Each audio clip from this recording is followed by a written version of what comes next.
नमस्कार दोस्तों, मैं राजेश खोदरे आप सभी का MGCI के डिजिटल लर्निंग प्लेटफॉर्म पर स्वागत करता हूं। आज यहां हम 12th बोर्ड एग्ज़ाम के संदर्भ में कई सारी बातों को समझेंगे और उसके लिए हम कैसे अपनी तैयारी कर अपने रिज़ल्ट को बहुत बेहतर और अच्छा बना सके, इसके लिए चीज़ों को यहाँ समझेंगे। हम सब जानते हैं कि ये पूरा विश्व एक बहुत बड़ी महामारी से लड़ रहा है और इस पूरी महामारी में अगर सबसे ज़्यादा किसी को नुकसान हुआ है तो वो है विद्यार्थी।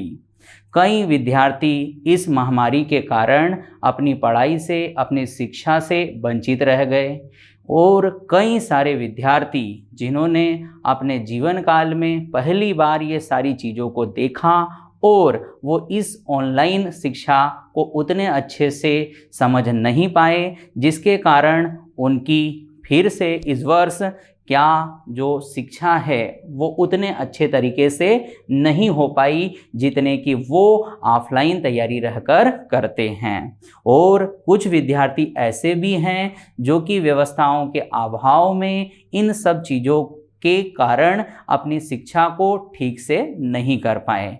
हमने इन सभी चीज़ों को ध्यान में रखते हुए आपके लिए 12th बोर्ड का यहाँ पर कंप्लीट सिलेबस की आप कैसी तैयारी कर आप एग्ज़ाम में अच्छे मार्क्स, अच्छे नंबर ला सको, उसके लिए एक प्रोग्राम डिज़ाइन किया है जो कि एकदम निःशुल्क है, ठीक, ताकि ऐसे बच्चों की मदद हो सके, वह भी अपना अच्छा रिजल्ट ला सके, उनका यह कीमती समय किसी भी तरह से बर्बाद ना हो। मैं आज आपके सामने केमिस्ट्री का एक नवीन जो हमारा संशोधित कर बोर्ड एग्ज़ाम द्वारा दिए गया सिलेबस के अनुसार जो चैप्टर है अल्कोहल, किण्वन एवं यूरिया लेकर आया हूं, जिसके ऊपर किस तरह से हमको एग्ज़ाम में क्वेश्चन मिल सकते हैं, हम उन क्वेश्चन का कैसे बड़ी आसानी से आंसर कर सकते हैं, इन सब चीज़ों को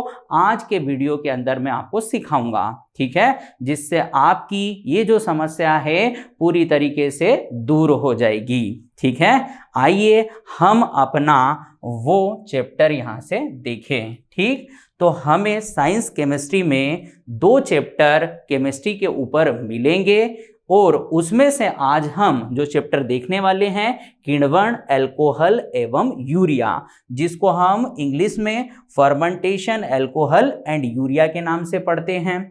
इसे हमें एग्जाम में 7 नंबर 7 मार्क्स में पूछा जाएगा, जिसमें 1 नंबर का हमारा मल्टीपल चॉइस क्वेश्चन बहुविकल्पी प्रश्न होगा, एक रिक्त पूर्ति वाला प्रश्न होगा, ठीक, फिल इन द ब्लैंक्स होगा, एक शॉर्ट आंसर टाइप और एक लॉन्ग आंसर टाइप क्वेश्चन होगा, जिसके लिए हम इस वीडियो के अंदर तैयारी करेंगे। ठीक है, आइए स्टार्ट करें हम। जैसे हमारे पास किस तरह से बहुविकल्पी क्वेश्चन होंगे और हम उनको किस तरह से आंसर कर अपने आंसर को सही देखेंगे, आइए अपन सीखते हैं। और ये जो हम क्वेश्चन प्रैक्टिस कर रहे हैं, इन्हीं में से आपको बोर्ड एग्जाम के अंदर प्रश्न देखने को मिलेगा, इससे अतिरिक्त आपको कुछ और नहीं पूछा जाएगा। ठीक है, देखिए हमारे पास पहला प्रश्न है यहाँ पर, शराब वाइन में उपस्थित होता है। इंग्लिश में भी इस क्वेश्चन को अपन देख लें, प्रेजेंट इन वाइन। तो जनरली शराब के अंदर हम जिस अल्कोहल को देखते हैं वो है एथिल अल्कोहल। ठीक, जो पीने वाली शराब है उसके अंदर हमको कौन सा अल्कोहल मिलता है, तो उसका नाम है एथिल अल्कोहल। ठीक है, जिसका हम जो सामान्य सूत्र है C2H5OH देखते हैं। ठीक है, तो हमारा इस क्वेश्चन का आंसर क्या हमको बी दिख रहा है। ठीक, अब यहाँ पर CH3OH को भी हम शराब के रूप में इस्तेमाल करते हैं, किंतु यह एक विषैली शराब के रूप में देखा जाता है। ठीक है, चलते हैं नेक्स्ट क्वेश्चन पर। देखो हमारा जो नेक्स्ट क्वेश्चन है वो क्या है, तो हमारे पास जो अगला प्रश्न है, किण्वन के लिए अनुकूलतम ताप, ठीक है, ऑप्टिमम टेम्परेचर फॉर फर्मेंटेशन। अब ये किण्वन क्या है पहले उसको थोड़ा समझ लें। ठीक, जब हम एक जटिल कार्बनिक पदार्थ को कुछ सूक्ष्म जीवों की मदद से एक सरल कार्बनिक पदार्थ में बदलते हैं, उस क्रिया को, उस अभिक्रिया को किण्वन कहते हैं। ठीक है, हम कॉम्प्लेक्स ऑर्गेनिक कंपाउंड को माइक्रो ऑर्गेनिज्म की मदद से जब क्या सिंपल ऑर्गेनिक कंपाउंड में कन्वर्ट करते हैं, इस प्रोसेस को फर्मेंटेशन बोलते हैं। ठीक, जैसा कि हम अपने दैनिक जीवन में इसका एग्जाम्पल उदाहरण देख सकते हैं। दूध का फटना भी एक किण्वन प्रोसेस है, दही का जमना भी एक किण्वन प्रोसेस है। ठीक है, अब किण्वन के लिए हमें जो अनुकूल ताप देखना है वो 25 से 30 डिग्री सेल्सियस होता है। ठीक, क्योंकि किण्वन को कौन कराता है? सूक्ष्म जीव, और सूक्ष्म जीव को हम 35 डिग्री सेल्सियस से अधिक ताप पर जीवित नहीं रख सकते और 20 डिग्री सेल्सियस से कम ताप पर वो अपना काम नहीं करते हैं। सूक्ष्म जीव अच्छे से काम तब करेंगे जब हमारा ताप 25 से 30 डिग्री सेल्सियस का हो, और जब सूक्ष्म जीव अच्छे से काम करेंगे तो ही किण्वन अच्छे से प्राप्त होगा। इसलिए हमारा आंसर होगा 25 से 30 डिग्री सेल्सियस ताप। ठीक है, चलते हैं अगले प्रश्न पर। अगला जो हमारा बहुविकल्पीय प्रश्न है वो है ये, यूरिया के बायूरेट परीक्षण में कौन सा रंग उत्पन्न होता है? ठीक, which colour is produced in biuret test of urea. तो जब हम यूरिया को धीरे धीरे गर्म करते हैं तो वो बायूरेट बनाता है, और बायूरेट का परीक्षण करने के लिए हम यहाँ पर एक छोटा सा काम करते हैं।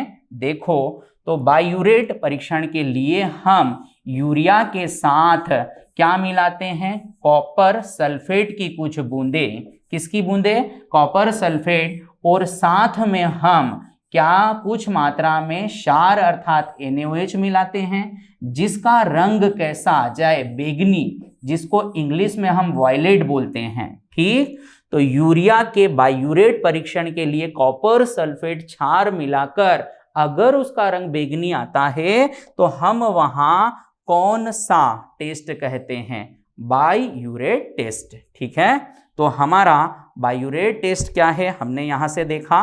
देखिए, ये है हमारा यहाँ पर कलर वायलेट, जिसको हम हिंदी में बैंगनी कहते हैं। ठीक, अब चलते हैं नेक्स्ट क्वेश्चन पर। देखो यहाँ हमारा अगला प्रश्न क्या है।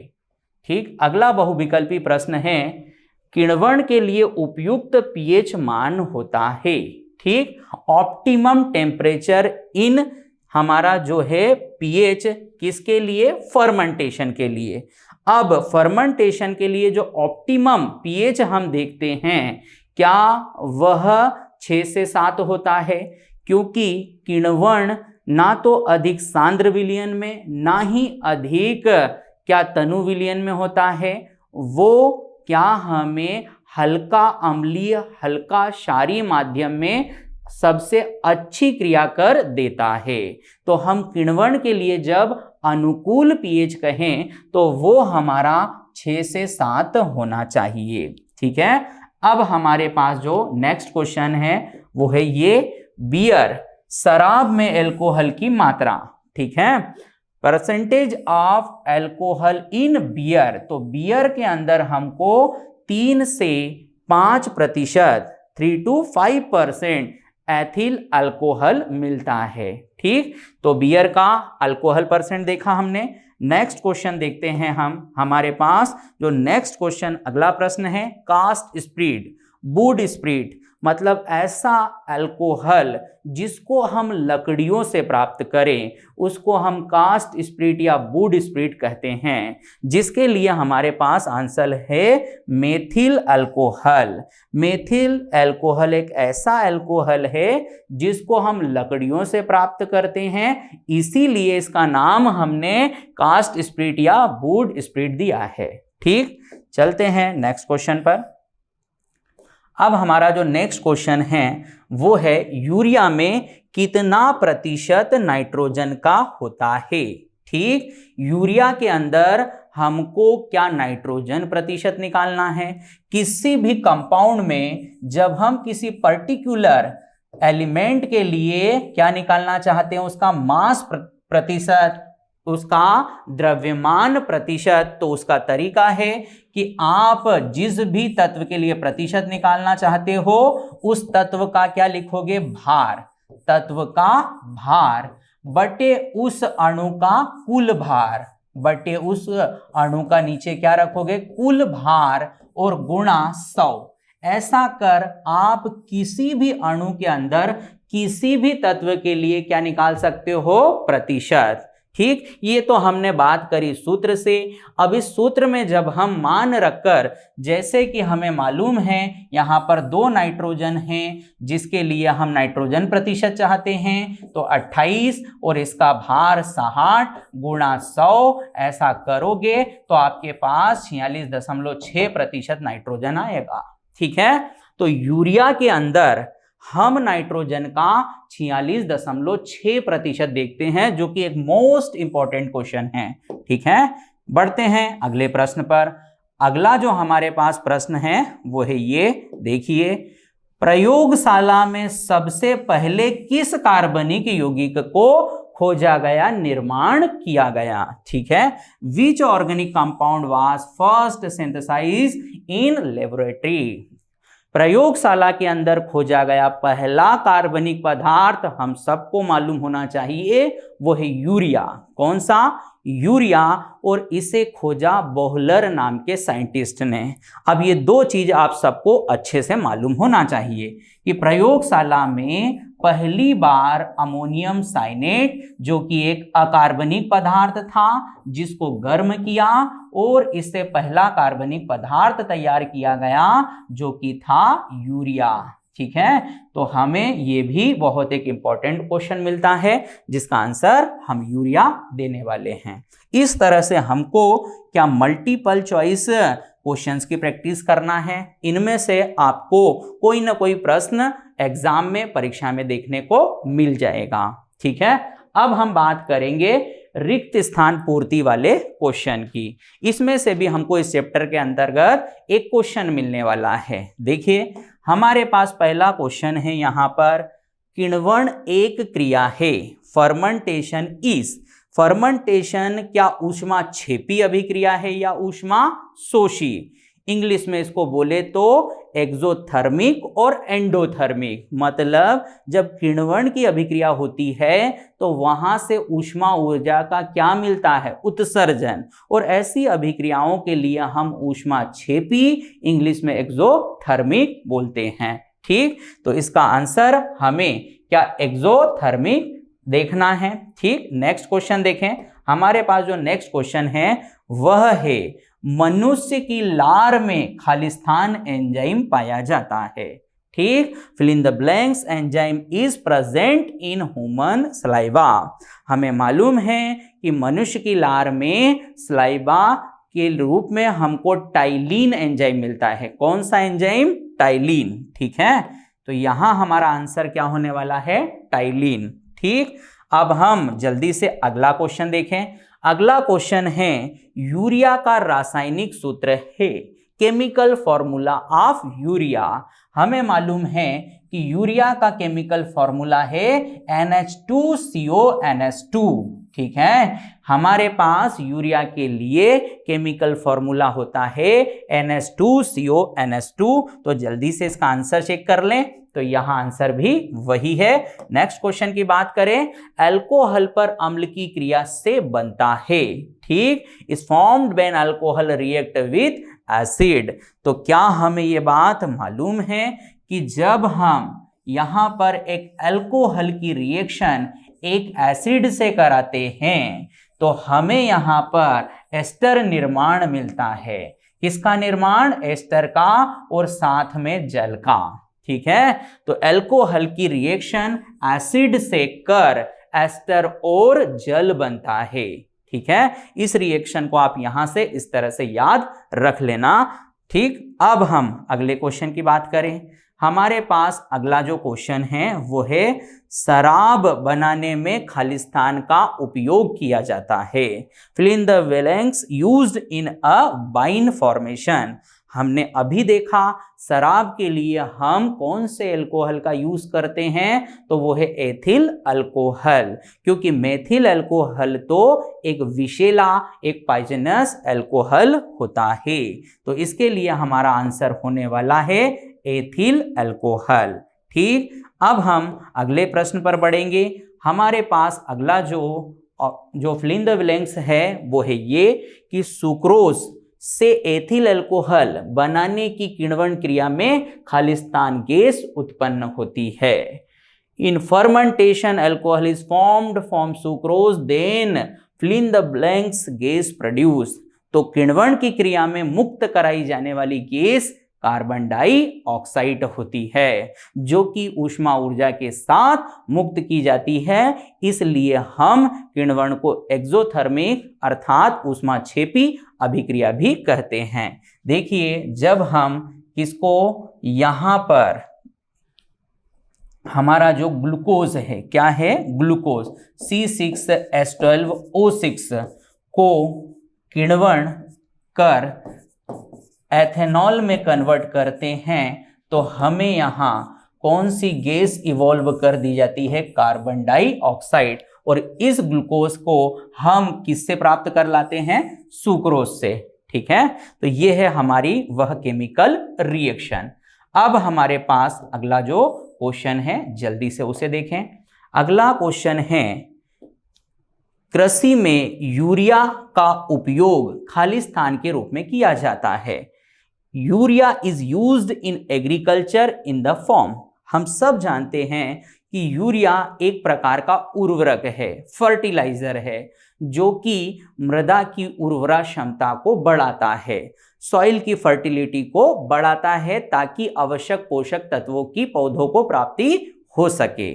तो हमारा इस क्वेश्चन के लिए आंसर क्या हो जाएगा कि हम यूरिया का उपयोग उर्वरक की तरह करते हैं। ठीक, अब हमारे पास जो नेक्स्ट क्वेश्चन है, मेथिल अल्कोहल की प्रकृति होती है। ठीक, nature of methyl alcohol is. तो हमें मालूम है मेथिल अल्कोहल एक विषैला अल्कोहल है, जिसका सेवन करने से आंखों की रोशनी चली जाती है, और अधिक मात्रा में सेवन करने से क्या व्यक्ति की मृत्यु भी हो सकती है। तो इसके लिए हम आंसर क्या देने वाले हैं, इसका आंसर होगा हमारे पास विषैला या पॉइजन। ठीक है, अब हम चलते हैं नेक्स्ट क्वेश्चन की तरफ, जो कि हमारे पास अति लघुत्तरीय प्रश्न के रूप में है। Very short answer type questions रहेंगे, जिनके हमको यहाँ आंसर भी दिए जा रहे हैं, साथ ही उन आंसरों को मैं एक्सप्लेन भी करने वाला हूं। ठीक है, तो हमारे पास जो पहला क्वेश्चन है वो है यहाँ पर, किण्वन के दो उपयोग लिखिए। Two use of fermentation. हमें टू यूजेस बताना है फर्मेंटेशन के। फर्मेंटेशन क्या है, हमने इसको अभी सुना है कि जब हम जटिल कार्बनिक पदार्थ को सूक्ष्म जीवों की मदद से सरल कार्बनिक पदार्थों में बदलते हैं, इस क्रिया को किण्वन कहते हैं। अब किण्वन के लिए हमें दो उपयोग बताना है। पहला तो है सीरा, मतलब सुक्रोज तथा स्टार्च से एथिल अल्कोहल बनाने में क्या हम किण्वन की मदद लेते हैं। ठीक, ये दोनों ही हमारे लिए जटिल कार्बनिक पदार्थ है, जिसको किण्वन कर हम एथिल अल्कोहल जैसा सरल पदार्थ बनाते हैं। ठीक है, पहला यूज देखा, used in preparation of ethyl alcohol from sucrose to starch, sucrose and starch. ठीक है, अगला उपयोग है फलों के रसों से अल्कोहलिक पेय पदार्थ बनाने में। हमने सुना होगा कि कई तरह के फल से हम शराब का निर्माण करते हैं, तो वो जो फलों से शराब निर्माण की जा रही है, वो क्या किण्वन अभिक्रिया की मदद से की जा रही है। ठीक, अब इसको हम जल्दी से इंग्लिश में भी देख ले। Used in preparation of alcoholic beverage from fruit juice.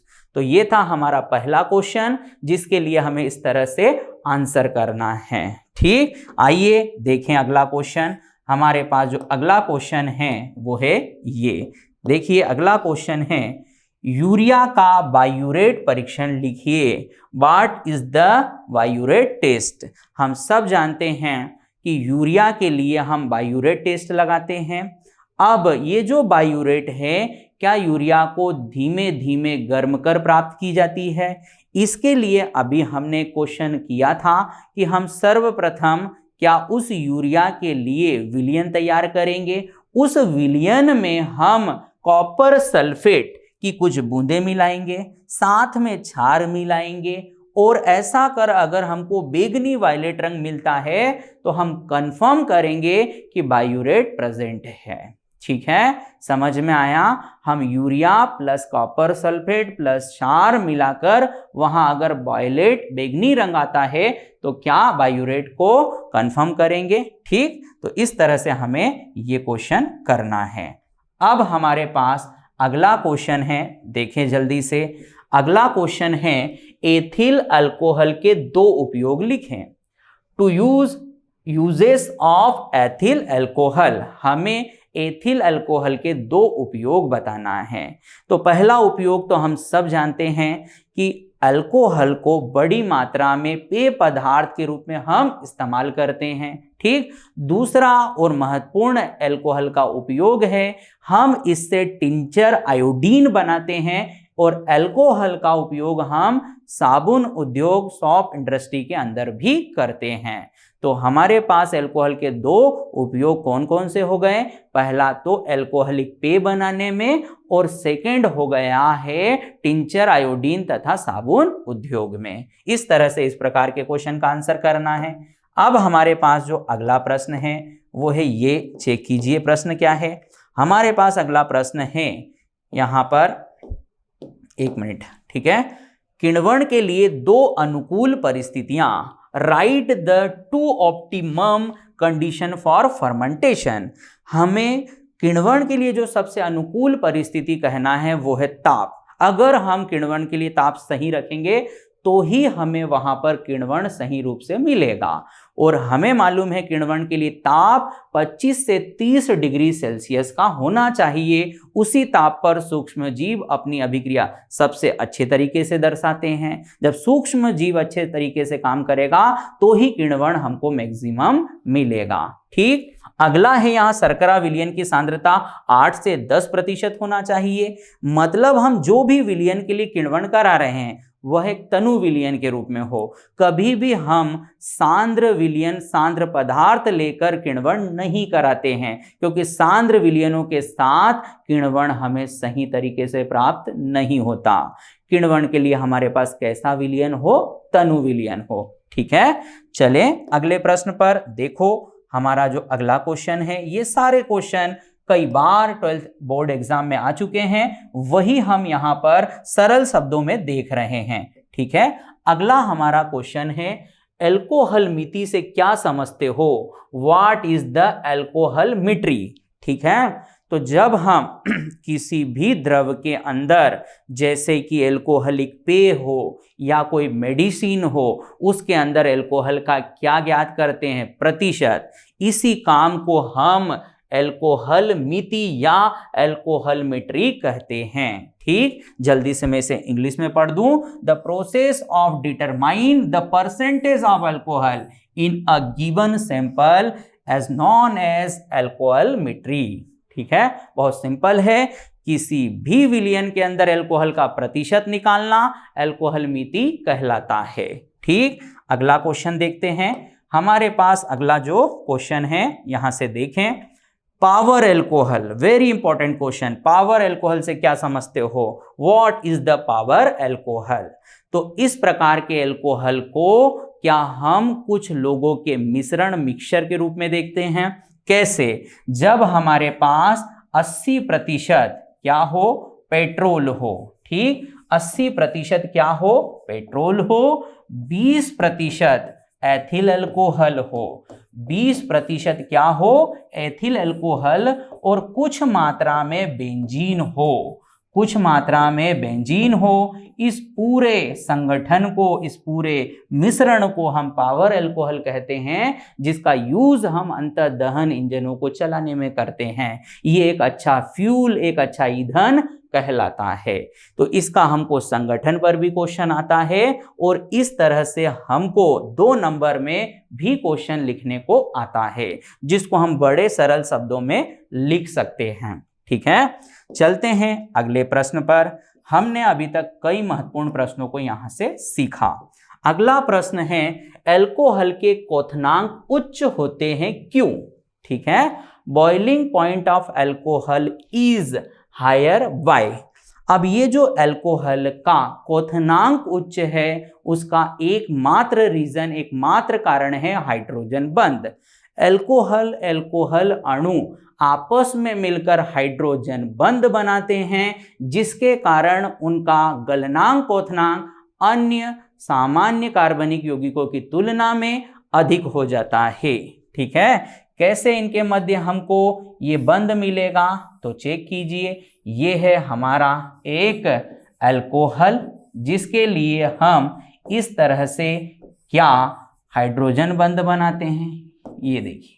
ठीक, ये है हाइड्रोजन बंध, जिसके कारण अल्कोहल अणु में अट्रैक्शन अधिक होता है और यही कारण है कि उनका गलनांक क्वथनांक उच्च प्राप्त होता है। ठीक, अब देखें नेक्स्ट क्वेश्चन यहां पर। अब नेक्स्ट क्वेश्चन हमारे पास है, एथिल अल्कोहल का सामान्य अणुसूत्र एवं संरचना सूत्र लिखना है। ठीक, general and structural formula of ethyl alcohol. तो हमें एथिल अल्कोहल का जनरल फॉर्मूला C2H5OH लिखना है। ठीक है, अल्कोहल का जनरल फॉर्मूला जो है एथिल अल्कोहल के लिए C2H5OH है। अब इसका मॉलिक्यूलर फॉर्मूला, अर्थात इसमें कितना कार्बन, हाइड्रोजन, ऑक्सीजन है, तो 2 कार्बन, 6 हाइड्रोजन और 1 ऑक्सीजन। ठीक है, हम इसके जनरल फॉर्मूले के लिए C2H5OH कहते हैं, इसके मॉलिक्यूलर फॉर्मूले के लिए 2 कार्बन, 6 हाइड्रोजन और 1 ऑक्सीजन।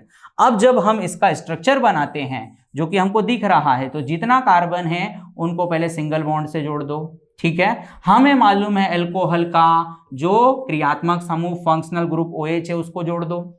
जब भी हम अल्कोहल के फॉर्मूले से स्ट्रक्चर चाहते हैं, तो सबसे पहले जितना कार्बन है सिंगल बॉन्ड से जोड़कर OH क्रियात्मक समूह जोड़ दो।